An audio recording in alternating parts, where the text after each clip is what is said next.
Et oui, comment ils ont tenu, comment ils ont souffert. Ils ont même mangé de la vache enragée pour tenir.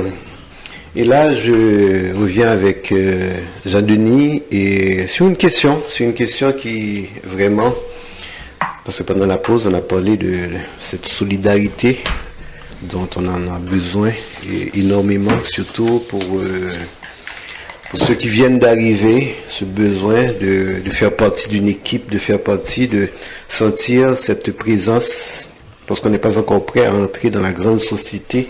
Oui. Donc on est obligé de rester avec ceux qu'on connaisse. Et ceux qui nous ressemblent. Ceux qui nous ressemblent d'abord, et puis ensuite faire cette grande ouverture.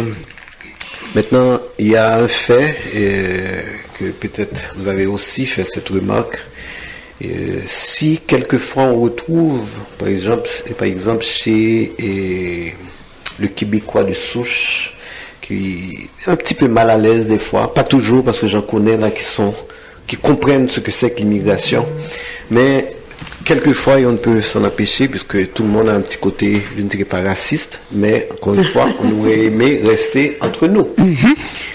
Et là, si je dis que je comprends leur position, mais là où ça dérange, ça choque, c'est quand on retrouve chez nos autres Haïtiens, des Haïtiens qui sont arrivés ici, qui se sont installés ici, et qui se retrouvent très dérangés par la présence de ces immigrants qui arrivent, n'importe quelle condition, malheureusement, souvent difficilement, et qui critiquent ces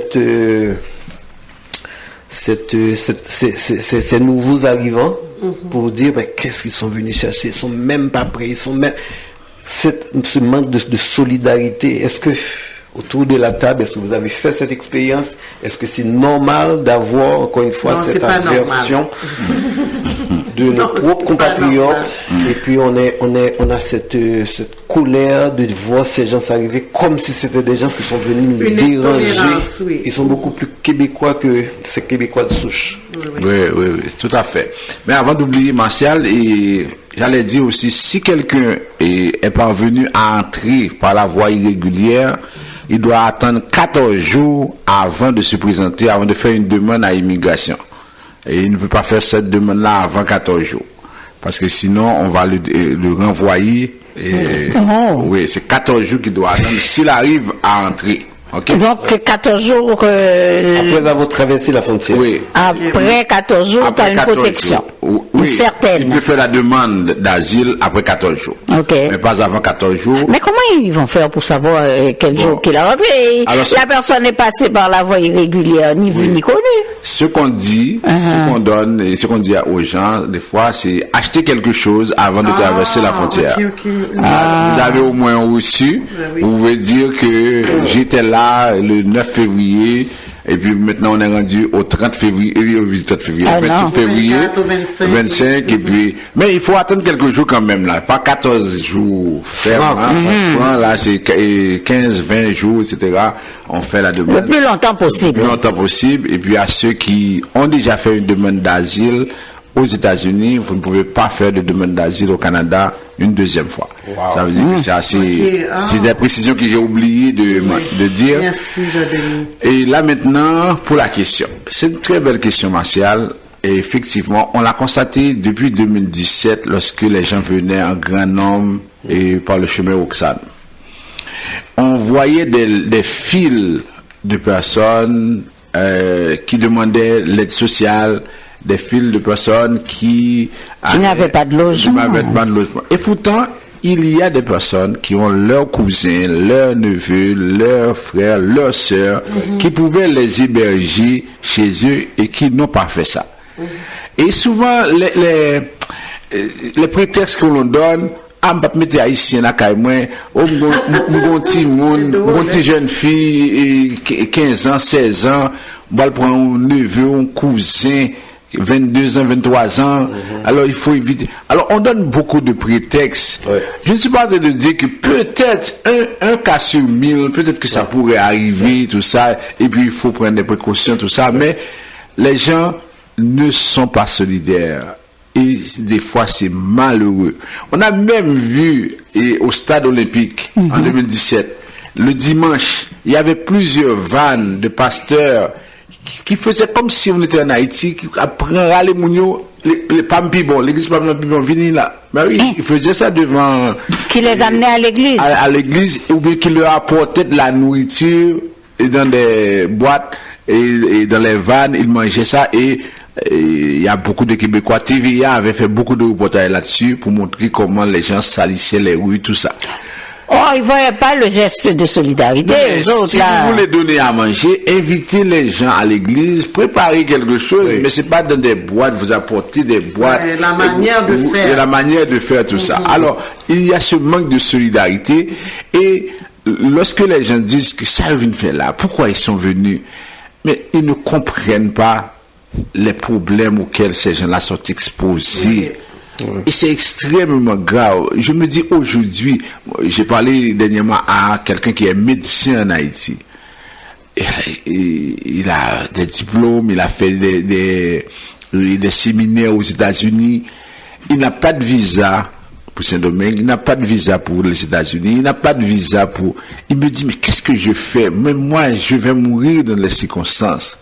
Alors, si cette personne-là arrive à venir aux États-Unis et passe par la frontière, vous ne pouvez pas la blâmer parce que vous ne savez pas dans quelles conditions vit cette personne-là. Ça me dit que... Mais on ne peut toujours pas encourager cette façon de passer. Non, on peut pas encourager. On n'encourage pas, mais on constate. Oui, on constate, on comprend. Si la personne réussit à se rendre ici au Canada, bon, on n'a pas à la rejeter. On demande aux compatriotes de faire preuve d'indulgence. Oui, ça c'est correct. Ça c'est que peu importe les circonstances dans lesquelles la personne arrive ici, elle est ici. Oui. Ben, il faut pas qu'elle vive un deuxième rejet ou un troisième rejet. Exact. C'est une chose de prétexte, on en trouve. Non, on en trouvera, certainement. Moi-même, oui. Et vous... Moi-même, oui, je vous dis. J'ai des gens proches de moi, oui, qui faisaient cette réflexion-là, oui. Mais moi-même, je leur ai fait comprendre. C'est grave. C'est ça. Et si par exemple, on a des comportements qu'on n'aime pas de ces gens-là, comme par exemple, vous vous rappelez, à Montréal-Nord, il y en a qui vendaient dans les rues. Oui. La radio a fait. Ben, certainement. On peut juste dire que non. Ça ne se fait pas. Et faire le commerce, demander un permis, tout ça. Exact. On peut comprendre ça. Tu suis la radio toi-même. Mais cependant, avoir ce comportement-là, la personne vit un deuxième rejet, ou bien on qualifie mon Brésil ça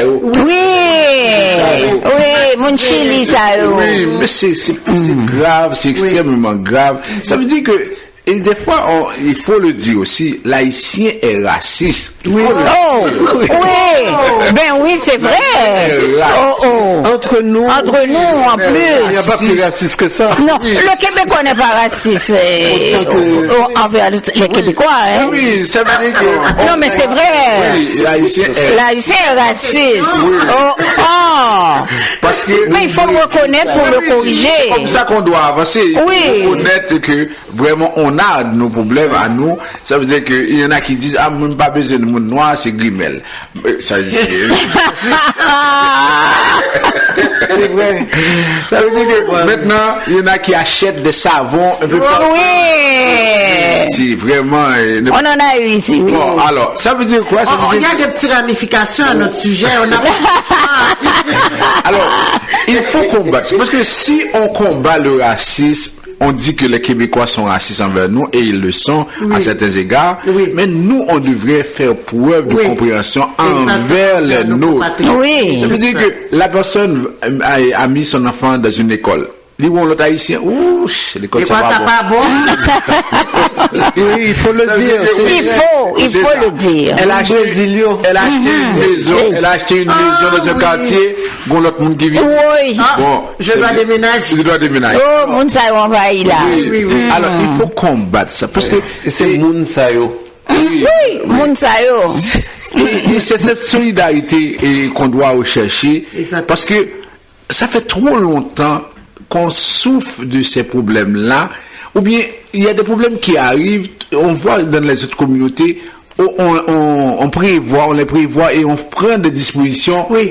Mais nous, c'est comme si le bal a fait tomber sous tête nous. C'est laisser à chercher solution. Oui. Et ce qui s'est passé, et ce qui se passe aux États-Unis, était prévisible. Oui. Pendant toute la campagne, et Donald Trump a même dit que les Haïtiens mangeaient des chiens, mangeaient des chats. Et là, il n'est pas encore allé à un Ohio. C'est un État républicain. Il n'est pas encore allé pour aller chercher ces mangeurs de chats. Il va les déporter. Il va les chercher. Oui. Ça veut dire, pour le moment, il prend ceux qui ont commis des crimes et après ça, il va les prendre. Mais qu'est-ce qu'on a pu faire, ou qu'est-ce qu'on devrait faire pour éviter ça? Oui, parce que ça arrive. Exactement. Tout le monde prend des dispositions. Et dimanche dernier, je vous ai dit, ça peut arriver également au Canada. Oui. Et on va avoir des élections en 2025, même si les sondages indiquent que Poilievre commence à perdre des points, mais il reste quand même le favori. Oui. Alors, si Poilievre devient Premier ministre du Canada, on ne sait pas, on ne connaît pas la suite. mais c'est sûr que les conservateurs avec Harper et Poilievre étaient ministres sous Harper, les conservateurs ont déporté des gens en Haïti. Oui. Actuellement, il y a un sursis administratif, une sorte de moratoire sur Haïti, mais Poilievre peut enlever ce moratoire-là. Et il y a beaucoup d'Haïtiens actuellement ici au Canada qui n'ont pas de statut. Oui. Il y en a Alors, beaucoup. si ça peut arriver, alors on ne doit pas attendre que Poilievre prenne cette décision pour passer à l'action. Et on devrait déjà commencer à faire des contacts dans le camp de Poilievre. Oui. C'est comme ça qu'on peut voir le On problème. appelle ça faire du lobby. Oui, c'est-à-dire qu'on devrait avoir un groupe d'Haïtiens, on devrait avoir une rencontre, par exemple, à l'appel au trouvé, n'importe où, entre les gens de la communauté, et on se dit les vraies choses, comme les Italiens font ça sur Saint-Léonard, dans Leonardo da Vinci. Chaque samedi, ils se rencontrent, et on dit, OK, voilà la situation, voilà notre problème, qu'est-ce qu'on va faire? On va déléguer un groupe au camp de Poilievre, un groupe au camp de Carnet ou bien de Freeland, et un camp au niveau de Jacques Médecine, un camp dans le Bloc québécois. Et lorsque si moi je vais voter le Bloc québécois, je ne suis pas plus Macoute, ou bien je ne suis pas. C'est pas comme ça. Oui, c'est vrai. Parce que si on ne vote pas libéral, on a cette fausse idée que tous ceux qui ne votent pas libéral sont des Macoutes. Oui. Mais c'est pas possible. Ça veut dire que là, on doit commencer par faire ça. Moi, je lance souvent cette idée-là, mais je n'ai jamais trouvé quelqu'un qui m'a appelé pour me dire est-ce qu'on peut planifier ce rendez-vous-là? Mais alors, je vais te trouver quelqu'un. Ce matin, l'appel est lancé. Je vais te trouver quelqu'un qui va t'appeler. Il y a un auditeur qui me dit, qui nous dit, parlons plutôt de préjugés de nos compatriotes au lieu de racisme. Je m'excuse, c'est la même chose pour moi, hein, cher auditeur. Bon, c'est quoi l'affaire? Oui, on est racistes entre nous. Alors, ça, c'est la réalité. Oui, mais on a des préjugés entre nous, mais pourquoi avoir des préjugés entre nous? C'est ça. C'est comme ça fait moins mal? Parce que moi, je me dis, le blanc, si je dois m'exprimer ainsi, le blanc se base sur notre manque de solidarité pour nous attaquer. Exact. Oui. Parce que si on était solidaire, quand je vois autant de personnes acheter chez Sami Fruits, autant de personnes acheter chez Super C, Maxi, IGA, tous ces groupes-là, je me dis, si tout le monde se mettait ensemble et pouvait mettre sur pied quelque chose, c'est-à-dire acheter un marché de la communauté, mais on pourrait faire beaucoup de choses. Oui, créer des emplois. Oui, regardez maintenant, la plupart des Haïtiens qui sont âgés ont pris la décision de ne pas retourner en Haïti vu les circonstances. Oui. Mais on va avoir besoin des centres d'accueil, des maisons de résidence. Oui. Mais qui prend cette initiative-là? Mais on n'a pas ça. Mais il en existe déjà, hein? Bon, on a des centres d'hébergement, mais pourquoi ne pas avoir des... Non, mais il y a des maisons, des résidences. Soleil, comme, pourquoi ne pas avoir des choses à grande échelle? Oui, oui. Ok, on pourrait faire ça. Ensuite, il y a beaucoup d'Haïtiens au Canada qui vont acheter des maisons en République dominicaine qui dépendent. Oui. Pourquoi ne pas rencontrer avec ces gens-là pour leur dire, on ne peut pas acheter en République dominicaine dans les circonstances. Même les voyages en République dominicaine ne devraient pas être faits. Voilà. C'est un pays, ça veut dire tout ça devrait être discuté. Oui. En groupe, on dit on n'achète plus en République dominicaine, ou bien on ne va plus en République dominicaine, on n'achète pas de maison en République dominicaine. En attendant que la situation se calme en Haïti, voilà ce qu'on peut faire. Mais aussi longtemps qu'on ne fait pas ça, on est dans l'erreur, on ne va pas avancer et les autres vont profiter de ça pour nous tourner en ridicule. C'est pas possible. Et c'est ce que j'allais dire, Jean-Denis. C'est tout ça qui fait en sorte que tout le monde casse du sucre sur le dos des Haïtiens, sur le dos du pays, parce que on n'a pas cette force. Oui. Oui. Qu'on doit avoir pour nous faire respecter, peu importe où est-ce qu'on est. Panier de crabes. Oui. Les gens qui nous écoutent, qui vont C'est se une- dire, moi j'ai avancé parce que j'ai fait des études. Oui, ben là, oui. Mais on parle d'avancer collectivement. Oui, oui. Non, mais c'est avancer collectivement, oui, mais quand tu as tes études, tu es monsieur X, madame Y, là. Mais la première chose que l'autre voit de toi, c'est ta couleur de peau. Oui. C'est ton accent haïtien. Oui, oui. Et s'en fiche des études que tu as faites. Oui, oui. Il y a beaucoup de réussites personnelles Oui. dans la communauté. Et C'est ce que je veux dire. Il y a des réussites personnelles, mais ils ne s'intègrent pas dans leur Oui. communauté. Non. Réussite personnelle et individuelle. Oui. Individuel. Passe pas prendre tout le monde. Et puis, et je pense que c'est la raison d'être de ces chroniques où on met le doigt sur ces faiblesses qui se retrouvent en plein dans notre communauté. Oui. Cette manque de solidarité où l'autre on le considère comme nous en dehors. Oui. En dehors Oui. d'eux. Et là, on est habitué depuis notre enfance à appeler monde qui parle Port-au-Prince, que c'est des mondes en dehors. En dehors de quoi? En dehors Parce de la que le vie pas monde, normale. la ville. Tu comprends? Donc, c'est très compliqué et je pense que c'est nécessaire de soulever ces problèmes et vraiment, Jean-Denis, d'avoir soulevé Très ces utile. problèmes, d'avoir mis le doigt sur cette faiblesse que, Oui. dans laquelle nous pataugeons avec une certaine indifférence. Oui, oui. Et dès que le feu, c'est pas chez nous, on s'en fout que ça peut... Oui.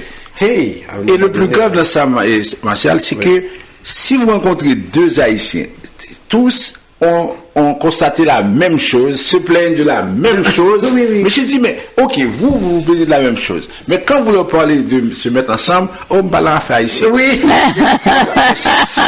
Comment est-ce qu'on va fonctionner? Parce qu'on est presque, je dirais presque 250, 300 000 ici seulement dans la province du Québec. Et au Canada, peut-être on est presque 500 000. On a une force Oui. économique. On est là, on travaille dans beaucoup de secteurs. Mais cependant, regardez, et pendant ce mois-ci, on célèbre le mois de l'histoire des Noirs, tout ça. Mais cependant, qu'est-ce qu'on fait de cette possibilité-là qu'on a? Mais on refuse de se mettre ensemble parce que chacun est un loup pour l'autre. Ça veut dire qu'on prend plaisir à dire du mal de l'autre, Ouais. comme si on est plus avancé. Si je dis du mal d'Asma, est-ce que je suis plus avancé? Non. Alors, il y a cette blague qui souvent me fait rire à chaque fois que je l'entends. C'est ce commerçant québécois qui est tout seul dans son petit commerce et qui a ce besoin urgent d'aller dans le petit coin là. Et puis arrive un Haïtien. Il dit, oh là. Donc il est obligé de rester derrière le comptoir à attendre que le monsieur fasse son... Parce qu'il ne peut pas le laisser seul, etc. Et puis 2 minutes après, il rentre un autre Haïtien. Et là, il décide d'aller au petit coin.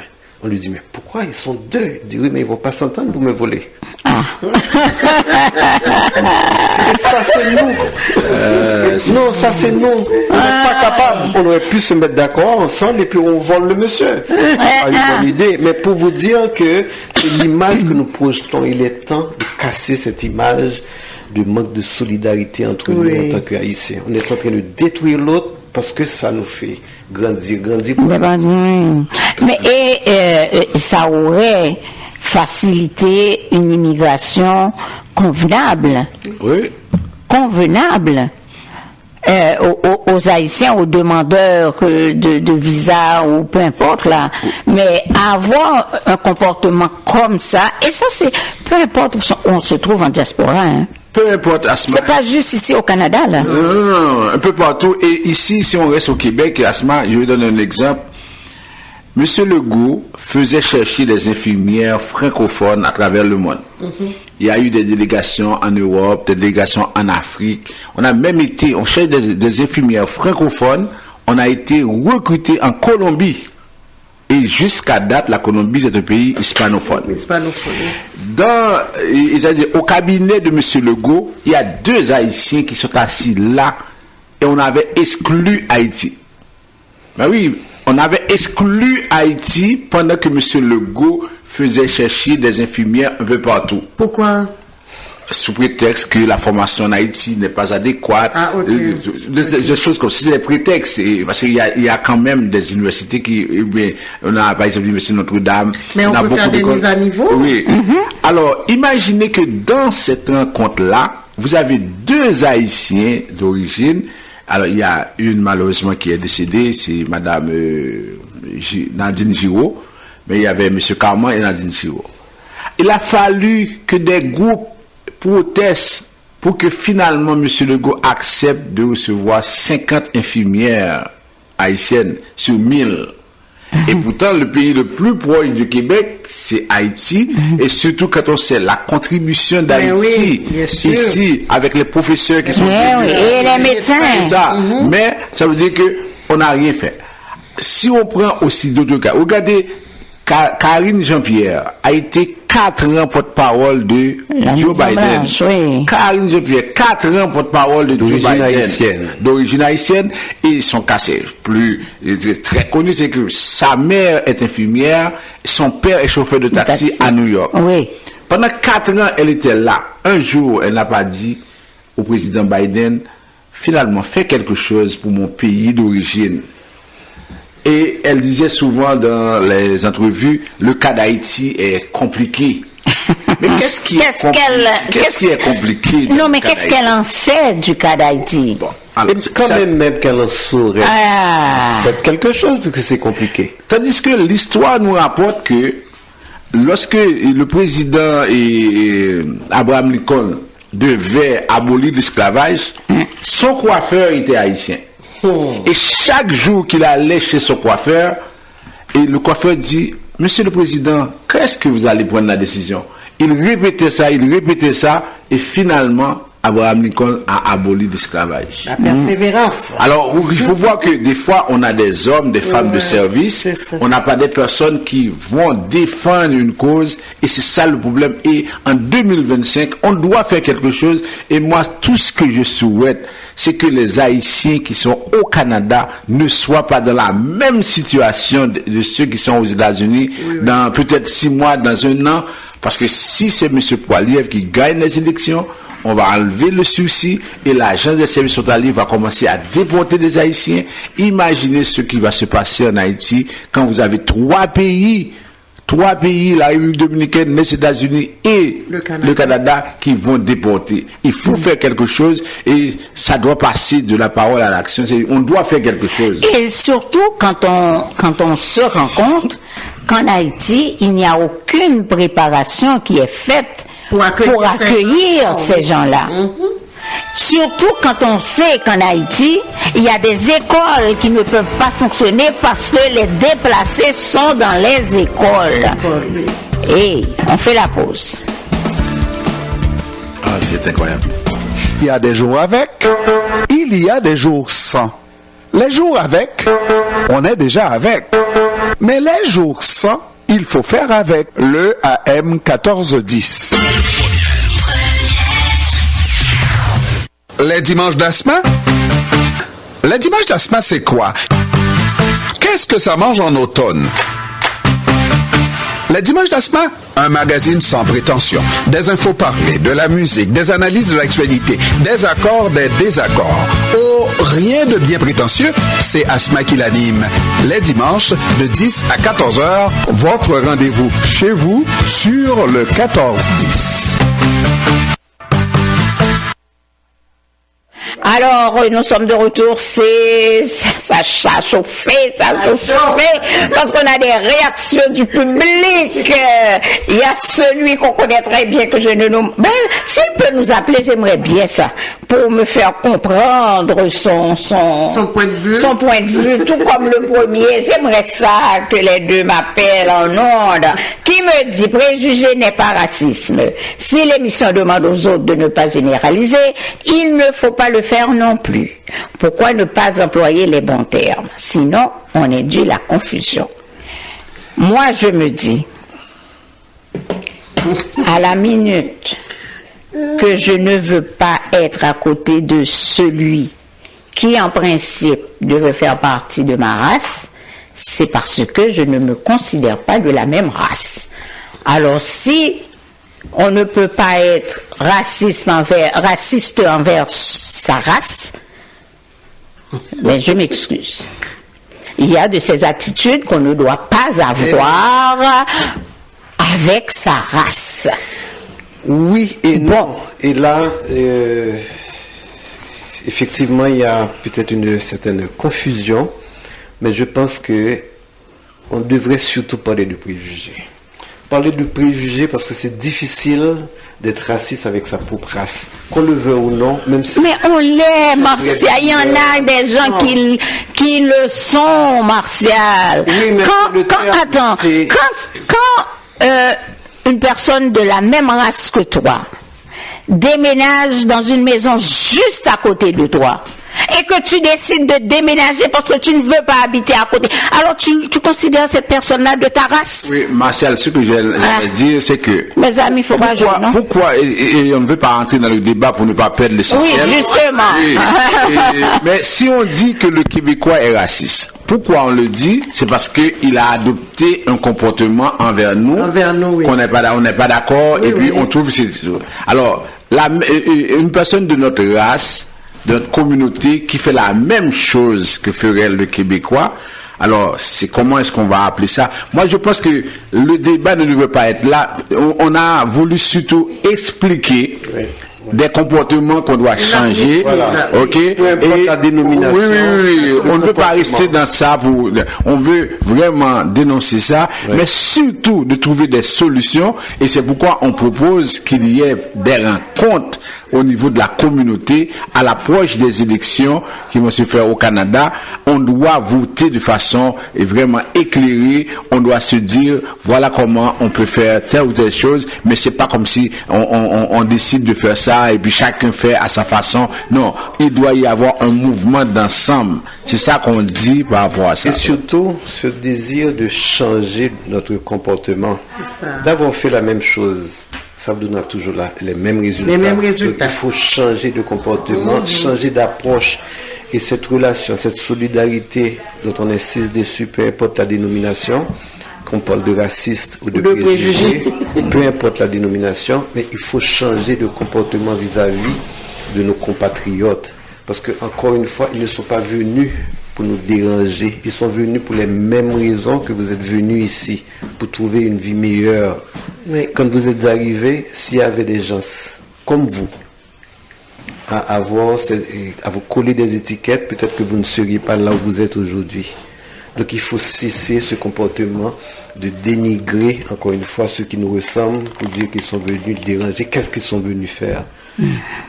Il y en a, encore une fois, de la place pour tout le monde. Oui. Donc essayons de nous épauler. Et si vous ne pouvez pas le faire, laissez l'autre agir, mais ne mettez pas des bâtons dans leurs roues. Est-ce que c'est parce que le mot racisme est plus fort que le mot préjugé? Parce que là, je viens de me faire... Bon, bref. Est-ce que c'est parce que le Québécois a un comportement envers un Haïtien, il va le qualifier de raciste. Un Haïtien qui a exactement le même comportement envers le même Haïtien, il va le qualifier préjugé. Pourquoi? Bon, question de dénomination, encore une fois. Et il me dit parce que c'est le mot racisme n'est pas dans notre culture. Et wow. Bon. En tout cas, ça va nous faire peur. Oui, justement, laissons racisme, laissons préjugés. Racisme, généralement, c'est une idéologie, discrimination, des choses comme ça, préjugés, c'est parti pris. Mais c'est vraiment un débat qui n'est pas approprié. Oui, donc ça veut dire avancé. Oui, parce que souvent c'est ça aussi. Des fois, c'est ça notre problème. On va dans les détails et on laisse de côté l'essentiel et tout ça. L'essentiel, c'est que vous ne devez pas avoir une attitude déplaisante, malplaisante envers vos frères qui arrivent par obligation, par nécessité. Oui. Bon. C'est ça. Et puis, faire de votre mieux pour les accompagner, pour les intégrer, pour leur permettre, si vous connaissez, par exemple, la possibilité, si vous, quelque chose qui peut les aider pour trouver un emploi. En tout cas, faites de votre mieux, parce que si vous ne le faites pas, c'est sûr que ça va avoir un impact. Moi, en parlant de ça, il y a une personne ici qui qui a fait sa demande de résidence et puis sa demande de citoyenneté. On lui a envoyé un lien pour aller faire prêter serment, pas prêter serment, pour faire son examen sur Zoom. Okay. La personne ne savait pas c'est quoi Zoom. Oui. Bon, elle m'a dit qu'elle a demandé à un chauffeur de taxi et de lui donner l'adresse de Zoom, ou bien de l'amener à l'adresse de Zoom. Imaginez, ce chauffeur de taxi l'a embarqué et l'a conduite pendant presque 30 minutes. Oh. Vous imaginez, ce sont des gestes qui ne sont pas appropriés, ce ne sont pas corrects. C'est-à-dire, c'est quelqu'un qui ne connaît pas une chose, et puis au lieu de l'aider, vous allez en profiter. Alors, ça veut dire que c'est ça qu'il faut éviter vraiment par rapport à malhonnête et par rapport à ça. Alors, on retourne à notre sujet sur l'immigration.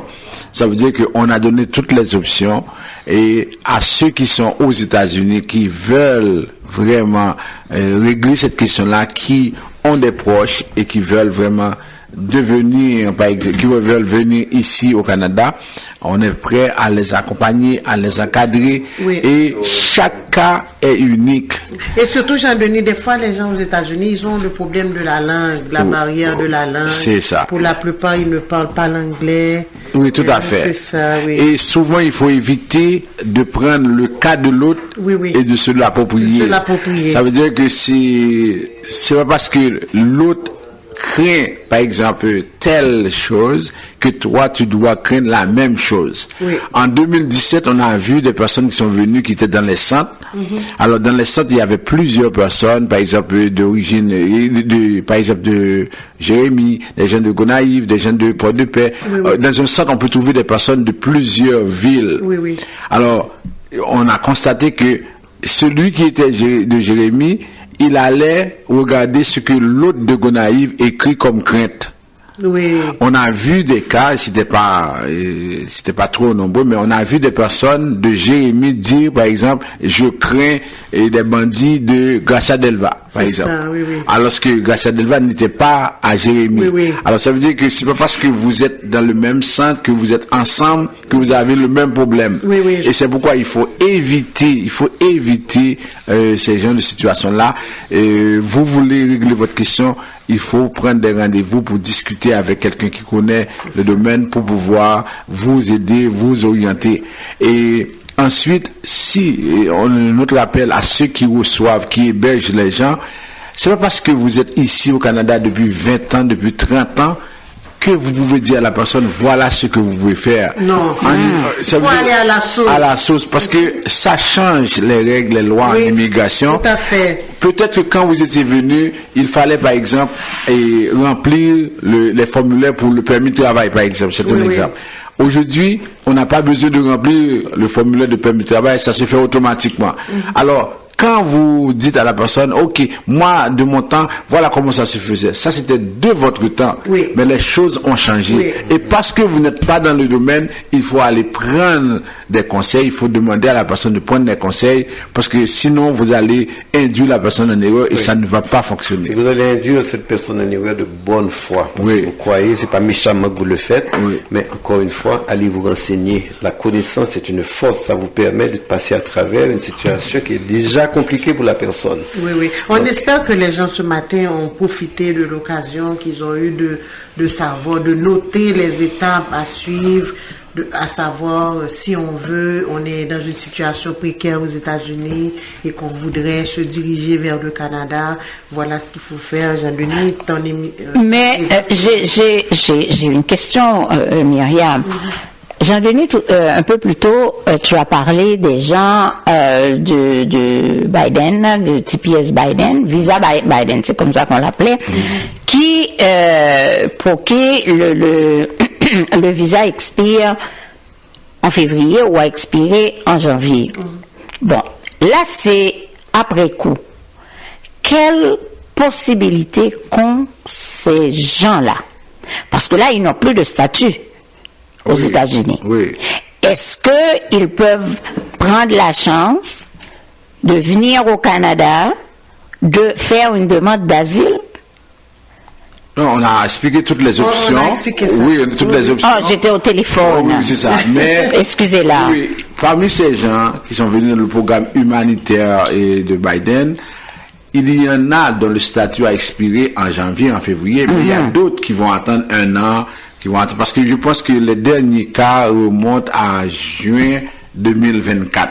Okay. Avec ces gens-là, n'auront plus de statut juin 2026. Ok, alors il y en a qui au fur et à mesure vont perdre leur statut, et ce qu'ils ont fait pour la plupart, ils ont aussi appliqué pour le programme de TPS, et il y en a qui ont reçu l'approbation. Qu'est-ce que M. Donald Trump va faire avec le cas, on ne sait pas. Mais cependant, si vous êtes aux États-Unis, vous avez soit le TPS ou bien votre statut de Biden n'a pas encore expiré, il faut commencer par réfléchir à une option. À d'autres possibilités. Oui, mais et pour ceux-là que c'est expiré. Bon, ou bien ils viennent au Canada s'ils ont un proche au pays, ou bien ils font l'une des options qu'on a énumérées tantôt, et par exemple visa visiteur, permis d'études, travail qualifié, tout ça. Ça veut dire que c'est l'un des cas, mais ce qu'ils pourraient faire, s'ils veulent faire une demande aux États-Unis, ils doivent aller consulter un avocat aux États-Unis pour poser des questions. Ne prenez pas de conseils d'amis, de proches. Allez voir un avocat aux États-Unis pour faire. Si vous voulez venir au Canada, contactez également un représentant ici au Canada qui va vous dire ce que vous devez faire. Par exemple, quelqu'un qui serait intéressé à vous contacter, comment quelqu'un aux États-Unis pourrait rentrer en contact avec vous et puis... Mais est-ce qu'il peut s'occuper de quelqu'un aux États-Unis qui pour venir au Canada. Beaucoup de cas comme ça, oui, pour venir au Canada, ça veut dire qu'on a le site internet de Vision Max Service, il y a aussi le téléphone 438-876-9398, la personne peut nous contacter et dans un premier temps, nous, on essaie de comprendre la situation de la personne et si elle ne remplit pas les critères, parce que nous, on donne l'heure juste, on va lui dire c'est pas la peine. Parce que quand quelqu'un a déjà passé la demande et a fait déjà une demande d'asile aux États-Unis et ne peut pas faire une demande au Canada, alors on lui dit pourquoi venir ici? Parce que vous ne pouvez pas faire l'asile au Canada, vous allez rester ici sans statut et vous devez faire une demande de considération humanitaire pendant un an, tout ça, c'est pas clair. Alors, il y en a à qui j'ai dit, vous avez une résidence au Mexique, c'est mieux d'aller au Mexique. J'ai une question, Jean-Denis. Entre-temps, il y a les gens qui, comme Asma disait, qui sont dans une situation très précaire parce que leur visa de Biden a pris fin en janvier. Mais s'il y en a entre-temps qui ont réussi à épouser un Américain, aux États-Unis, bon, si c'est ou bien leurs parents ont le statut chose et ils ont déposé pour eux une demande. Alors, ces gens-là, qu'est-ce qu'ils font? Est-ce qu'ils bénéficient d'une situation particulière? Ça, je ne peux pas dire parce que je ne connais pas l'immigration américaine, mais ils doivent contacter un avocat aux États-Unis et l'avocat va leur dire c'est quoi leur situation en tant que telle. Alors, la pire des choses, c'est de rester sans rien faire. Mais maintenant, on peut décider de faire quelque chose et ce quelque chose-là, ça dépend. Si vous voulez rester aux États-Unis, demandez à quelqu'un aux États-Unis, un représentant, un bureau d'avocat pour vous, ce que vous pouvez faire. Si vous voulez venir au Canada, demandez également à un bureau de vous aider. Après ça, je ne sais pas quoi dire. Les options sont oui, c'est ça. Limitées. Il y a beaucoup d'options finalement. Oui, mais il y en a qui ne remplissent pas les critères. Oui. Oui, je sais que tu es très, comment dirais-je, je perds mes mots. Très connu,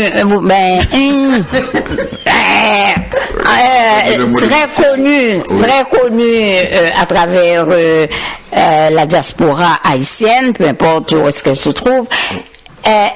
Moi, je proposerais comme gros bobo aussi qu'on pourrait attaquer Jean-Denis, c'est peut-être de prendre contact avec un de tes pairs aux États-Unis qui pourrait nous renseigner avec toi et puis établir la différence entre les deux, Haïti, Canada, États-Unis, et comprendre comment ça se passe aux États-Unis aussi. Parce qu'il y a des gens ici qui ont de la famille aux États-Unis et la personne aux États-Unis va prendre les conseils d'à peu près n'importe qui. Oui, n'importe qui. Oui, mais j'ai participé à plusieurs émissions aux États-Unis dans la radio avec d'autres avocats. Mais est-ce qu'on peut en avoir une ici à CPAM? Je peux demander à l'un d'entre eux de participer à ça. Mais cependant, le plus simple, c'est que la personne contacte quelqu'un aux États-Unis. Mais il faut qu'elle sache qu'elle peut contacter quelqu'un aux États-Unis. En général, les gens aux États-Unis connaissent les bureaux d'avocats. Ils peuvent demander. D'ailleurs, ils font beaucoup de publicité dans les radios, tout ça.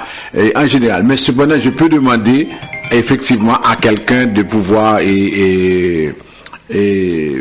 participer à l'émission et pouvoir vous donner des questions. Il y a beaucoup d'Haïtiens qui font l'immigration là-bas. Alors, on pourra regarder ça.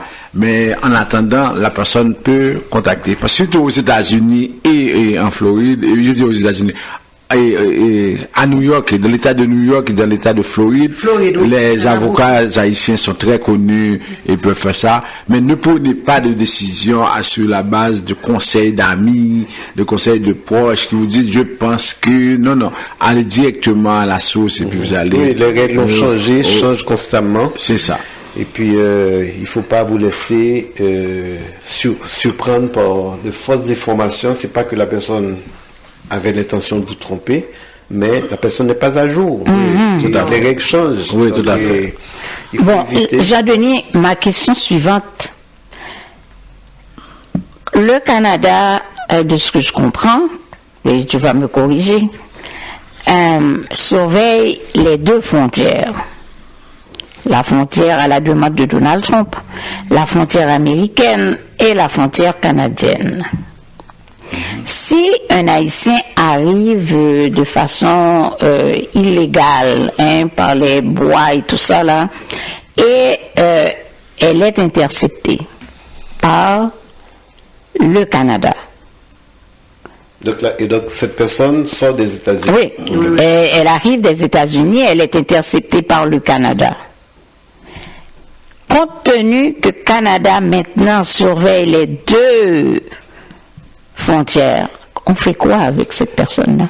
Alors la précision, c'est que le Canada surveille sa frontière. Et puis les agents américains surveillent leur frontière.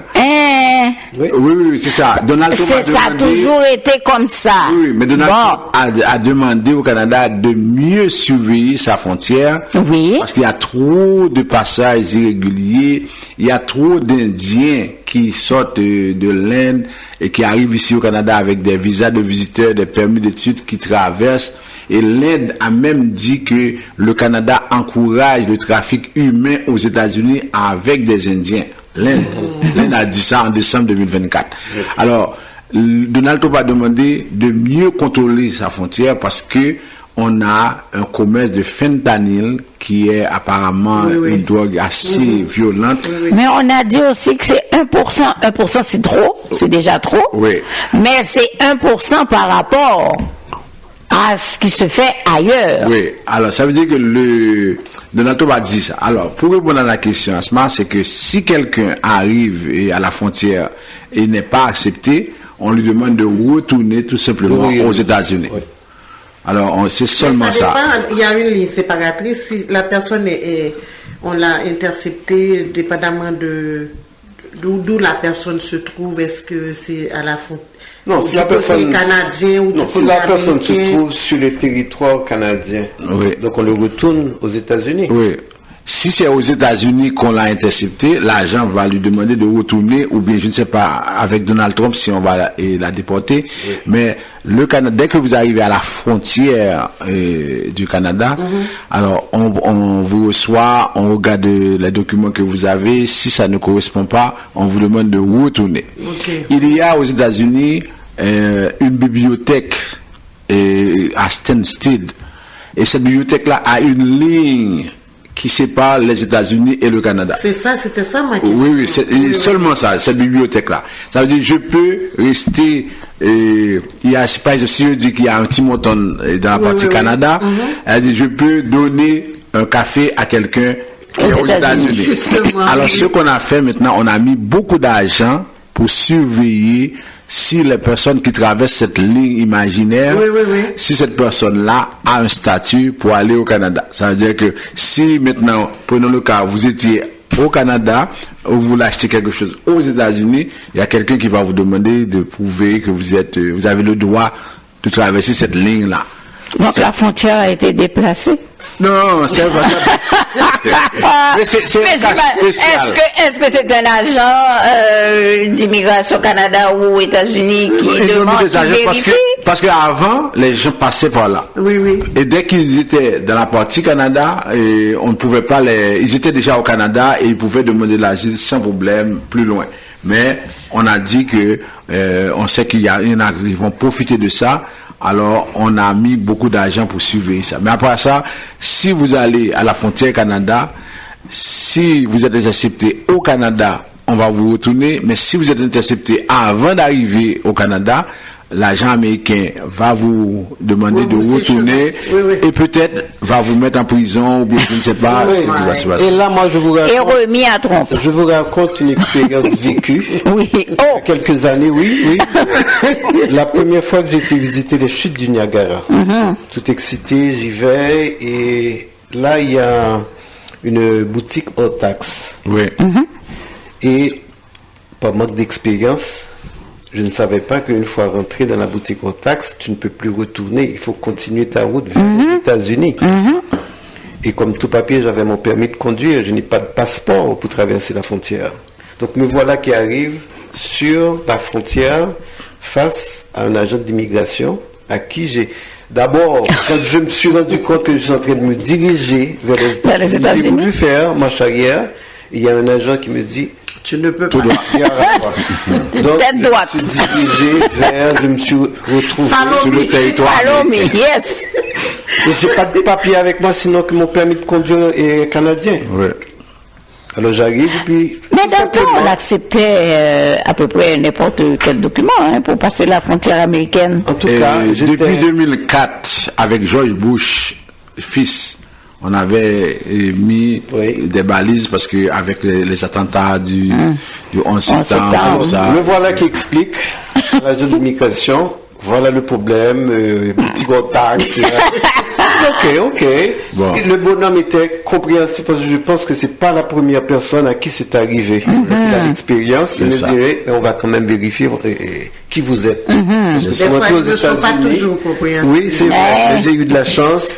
Et il vérifie mes papiers, mon nom n'apparaissait nulle part. Il me dit, ok, rentrez quand même aux États-Unis, vous faites le tour, vous repassez la frontière. Et me voilà qui retourne et je me retrouve devant un agent d'immigration canadien. Oui. Tu sais comment on appelle ça? Chez toi. Le tour du poteau. Le tour du poteau. Et là, tu sais comment on appelle ça? Je lui donne mon permis, etc. Et ça m'a pris quelques minutes, une minute ou deux, et puis me voilà qui est autour. J'ai eu le temps d'aller aux États-Unis. Donc là, c'est pour vous dire, les gens qui arrivent dans ces endroits-là, il faut être très prudent. Parce que, encore une fois, quelqu'un qui ne souhaitait pas pour toutes sortes de raisons se rendre aux États-Unis et qui se retrouve là pour peut-être y aller comme ça peut être grave. Non mais Martial, Ces gens-là, on les appelle des fingmini. C'est une boutique en taxe. Des Just Come. Non, c'est une boutique en On évite les qualifications. Hein. Voilà. Oui, parce que je vais être bombardé encore là. Comment ça, justement, tu es un fake Vini. Just Come. Alors là, on me bombarde d'épithètes. Je ne revenais pas du mix. Voilà. Non, mais c'est vraiment, et c'est notre Capnigo, n'importe qui aurait pu se retrouver à aller Ben oui. une boutique taxe. On a passé en Haïti. Et puis on se retrouve, et on me dit, non, vous ne pouvez pas sortir, il faut continuer. Il faut continuer. Ouais. Mais t'as pas vu que t'avais changé de direction, Marcel? En rentrant dans la boutique taxe. Non, c'est la boutique qui m'intéressait, peu importe ça. Mais là, on t'a fait comprendre que... Non, mais parce que... Et j'ai posé ma question parce que au début de cette saga Trump, là, il était question, à moins que je me trompe, pourtant, il était question que le Canada devait surveiller autant ce qui rentre chez lui que ce qui sort de chez lui. Oui, mais toujours sur son territoire. Ben, Ça veut dire que oui, non, mais effectivement. quand je rentre aux États-Unis, là... Non, attends, on va clarifier. Par exemple, cette semaine, il y a eu une interception de, je pense, 5 migrants qui se rendaient aux États-Unis. Et comme ils étaient dans une position où on voit bien que ce pas des gens qui vont passer l'immigration normalement. Donc, c'est des gens qui avaient comme objectif de se rendre aux États-Unis illégalement. Ils ont été interceptés par les agents canadiens avant même d'aller aux États-Unis. Mais où ils étaient au Canada. Oui, mais ils étaient interceptés où? Sur le territoire canadien. Oui. Parce que quand tu es dans la file, là, pour aller aux États-Unis, dans la file, t'es pas loin de la frontière. Et il y a des agents canadiens là ou c'est nouveau? Non, moi je te parle de gens qui essaient de traverser illégalement. Ah, illégalement, oui. Donc à ce moment-là, et c'est là la confusion où on peut croire que les États-Unis nous demandent de surveiller et les allées et les venues. Là, encore une fois, oui, les gens avaient l'intention d'y aller. Ils ont été interceptés avant même d'arriver. Mais comment ils peuvent faire ça? C'est la surveillance. Non, mais ça, là, ça a toujours existé, peut-être avec moins de force, moins d'argent et tout ça, là. Mais ça a toujours existé parce qu'on a intercepté des gens dans le temps, là, qui s'en allaient aux États-Unis. On fait la pause tout à l'heure.